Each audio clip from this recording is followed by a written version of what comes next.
we have to add one more video to the Pink Floyd discography review that we did a couple years ago.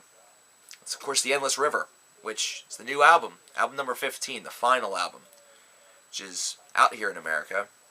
It's been out in Europe for the past couple of days, and of course, if you're viewing this from the future, you can get it. Go get it. 18 tracks of new Pink Floyd. Kinda. I say kinda because this is based off of 20 hours of unreleased music, or music that was being worked on during the Division Bell. And of course, history has told us that there was an instrumental project that was planned for after the Division Bell. The Division Bell was originally not intended to be the band's final release. However, things kind of just happened as they did. What's interesting is that the Division Bell actually had one of the most fitting finales, I think, for a band in history, with the song High Hopes. This is a song that really just seemed to really encapsulate what a band's swan song, literally, the band's final song that you hear, it really should sound like. It has that depressing tone, it has that hopeful ideal to it, and it's really just one of the best Pink Floyd songs, post-Waters, that I could really think about. And really, if I did a top 10 list of all Pink Floyd songs from the Barrett era, from the Waters era, and the Gilmour era, it would probably still make it to that list and probably rank rather high. 18 tracks on The Endless River, 17 of them are instrumental. They happen to be the first 17 on the album. Track 18, the final track, is the only one with vocals, and that is Louder Than Words, a song that we've already spoken about. A song that actually fits kind of in the same light as High Hopes, almost as though the band wrote a second High Hopes. Like they needed to do that. They really didn't. But really, this is a song that definitely feels like it's the perfect tribute, the perfect swan song to the band themselves, to the members of the group, as opposed to being one that's supposed to represent the band as a whole, as the global conglomerate that Pink Floyd sort of became, the global power, the musical power that Pink Floyd was. This is almost one that seems like a very deep and sensitive tribute, one that perhaps is aimed a little bit more at Richard Wright, considering he passed away in 2008, 6 years before this album even came out. This is an album, though, that is still very much dominated by Wright, posthumously, from all of the work that he was doing with this album, with the band, back during the original sessions. There's a lot of a strong presence with the keys, with the organs, the pianos, and this is certainly something that defined Pink Floyd somewhat during some stages of their career, but this is one where it kind of goes right alongside the percussion that you're able to hear from Nick Mason, and it works very, very well with David Gilmour's almost kind of sleepy guitar riffs that he's able to dream up. In fact, the very second track on this album, the second instrumental track, It's What We Do is the title of it, reminds me a lot of Welcome to the Machine a little bit, and it's kind of done in a different way. It's not, it's not meant to be a direct rip, but if you listen to it and you kind of remember the melody, it will seem extremely familiar. And this is one that definitely feels like it's right up that same alley, like it's almost cut from the same mold.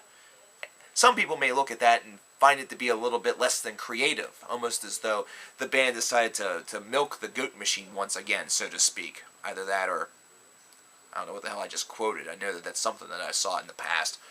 But I actually like this tribute. I like this idea because The Endless River to me, during these instrumental passages, speaks to me a lot about the band as a whole, about their entire history. Almost like taking an instrumental tour around the Pink Floyd block. Now this is one that doesn't touch base on the earliest of works, the Syd Barrett style works, very much. It's one that definitely feels like a real homage to their 70s heyday, and one that also is able to blend some of the latter works from the late 80s and the early 1990s. Think, albums such as The Division Bell, and you'll know what I mean, or A Momentary Lapse of Reason.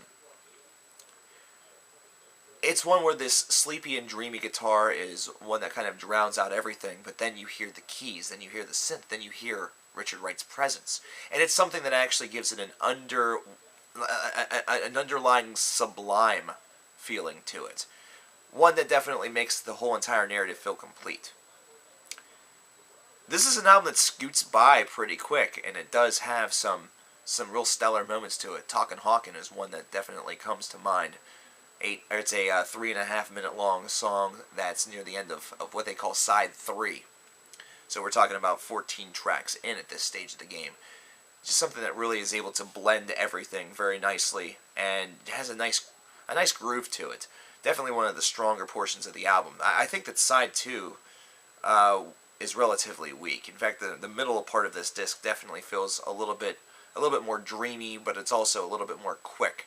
You're moving from idea to idea very, very quickly. There's 2 Alonzi tracks, and these are tracks that are relatively shorter. But overall, this whole entire album really feels like one continuous idea.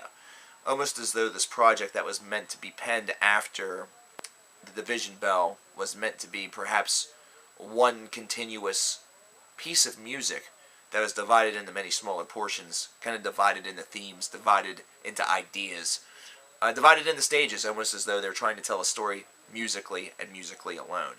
And with that being said, Pink Floyd still has the ability to really storytell a little bit through their music, though it's one that's a very, very dreamy atmosphere, as their background music always tended to be.